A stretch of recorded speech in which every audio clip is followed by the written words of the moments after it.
Ronin back, and today we're doing another Ghost in the Shell. We're currently on episode, I think, 23, and it's called Martial Law, and looks like we're kind of in the thick of it for sure. Definitely looking forward to seeing how this all plays out. I don't remember all the details from, when I watched this years ago, and it's just kind of crazy that we're kind of approaching the end here, and just looking forward to seeing what's going on. So we're just gonna go ahead and dive on in. We'll make this short. Guys, if you want, you can jump on my Patreon, which we're 3 episodes ahead of YouTube. We do have a Discord server. All right, we're gonna go ahead and dive on into this. This does mean that there are still more than 10 kilos of plutonium remaining in Dejima. Madam? That bomb was made out to her. That could have gone better. It seemed to me that the business at this cabinet meeting was a tad too forceful. Are you going to ignore the calls from our neighboring Asian countries, starting... This guy is weird. It's clearly looking as though the fall of Dejima will mark the end of the Kayabuki administration. Oh, wow. She's kind of like... Feels like she's kind of like a pawn in the whole thing. Just being a figurehead, basically. That son of a bitch will probably catch on any minute now. So she's probably feeling like a little useless right now, which sucks, because she's a very capable politician, it seems like. We'd like you to give #1 priority to information manipulation and work under our command in the retrieval of the plutonium. I know all that. I'll let you handle this, but... No need to worry. If you do exactly what I tell you to, everything will turn out fine. Not even he likes being told what to do by him. I don't know what the Chief Cabinet Secretary hopes to gain by letting the situation deteriorate this badly. Dejima will fall almost as soon as the fighting begins, so it won't become one of the security treaty's potential enemy states. Trying very hard to follow all the little details of this. It occurred to me just now. Perhaps you could hand the decision over to the UN in order to buy some time. Well, I didn't expect they were going to let us leave so easily. Got a plan? Major, it's me. I remember this song. This song is so epic. Then, if we can hand over the plutonium to them when they come here, there's a strong chance that we can put an end to this situation. Can you remain at large till then? For 2 days. From here on in, we'll handle this ourselves. Understood. I'll make the necessary arrangements. The A-team going in. What's wrong? We were cut off just now. Maybe it's the national emergency legislation, local restriction provision. Something's going down. United Nations? Did Kayabuki call them in? Yes, sir. See to the preparations for ousting her from office. This guy's a piece of shit. They were gonna eject her from office anyway, so screw it. Stick it to him. Let's get the UN involved.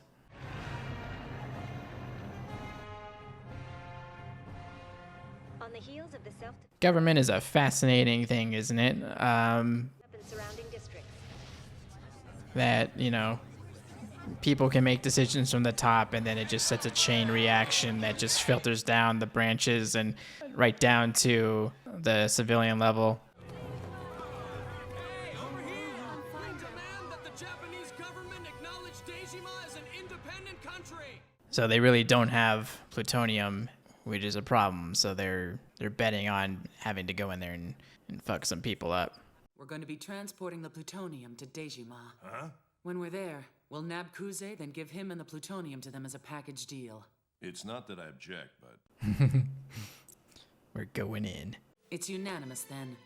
Large roadblocks have been erected by the military on the streets of Nagasaki. In addition, all scheduled domestic flights are Seems like the only option, really. We're gonna implant some plutonium and make it look like they had it all along, and give him Kuze while we're at it. I took a peek at your memories involving Kuze. So, It wasn't as though I actually saw anything, but I got the impression that you have some feelings for Kuze. Bato calling her out. it reminded me of someone I'd been close to long ago. Used to be close to. Yeah, but that was way in the past. It's ancient history now. We can't tell Bato the whole thing. Comrade Kuze's orders were to do nothing, remember? But whatever you do, don't start anything. We're going to win this war without so much as firing one bullet. It's good that he's got good people working with him that understand the whole what to do, what not to do thing. So, you must be Hideo Kuze. And you are? It's Aramaki's bro. I find it remarkable that you've maintained the mental strength to continuously answer questions from nearly 3 million people. Just as water runs downhill, the human heart also tends to revert to its basest instincts. Why do we pour tea like that? I feel like it's a simple explanation. That's why it wasn't too difficult to become the leader of these people. I've filtered out all other consciousnesses except for theirs. I've also attempted to synchronize my beliefs with the refugees who are constantly linked to me. So he's constantly synced with them, and that's why they follow him. However, the revolution that I have in mind is still a ways off. I view this as a first step, as pointing people in the direction of the superstructure. I feel like I'm interpreting his words in my own way, and it makes sense. I don't really follow all that, but can you actually get the refugees to share in this belief? I think they share it on a subconscious level, but not quite on a concrete one just yet. So as long as he can achieve everybody being synced at all times and kind of have like a similar ideology as each other, maybe, I say place your priority on reality rather that might be than close to ideas. what There's he's still aiming time for. to put an end to this whole mess, you know. You know, people can basically be as one and coexist, and so ultimately I think he's looking for peace, but it's, you know, peace is not easily won, as one would say. Are we stealing some shit?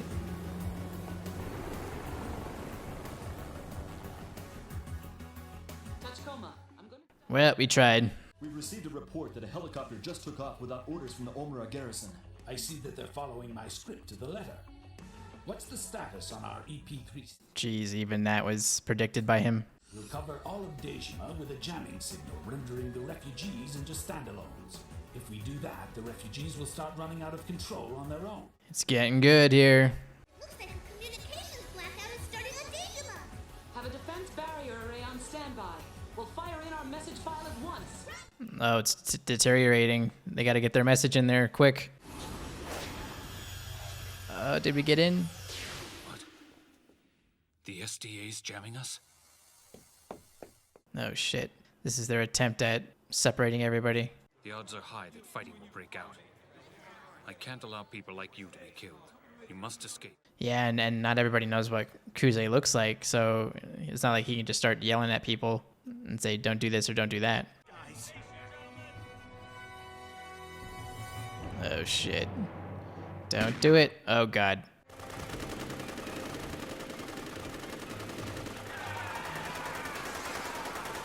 Jeez. Just as water runs downhill, the human heart also tends to revert to its basest instincts.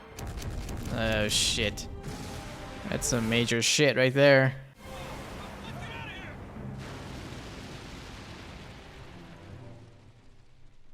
Damn. And that's where we gotta stop it. Jeez. Man, things are getting good too. Man, a lot of political stuff going on in there. I was trying really hard to follow all the ins and outs about who wanted what, where, why.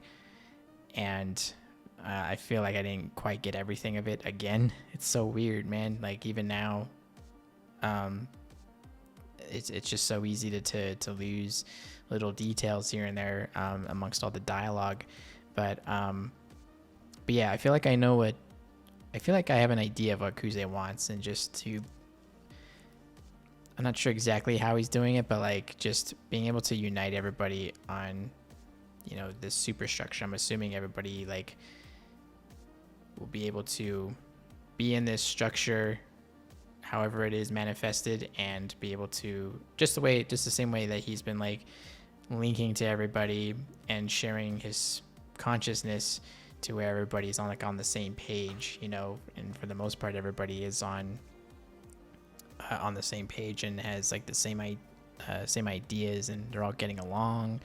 There's relative peace there, and it's like the closest way that anybody's been able to unite people like that, and not have issues. There could be some.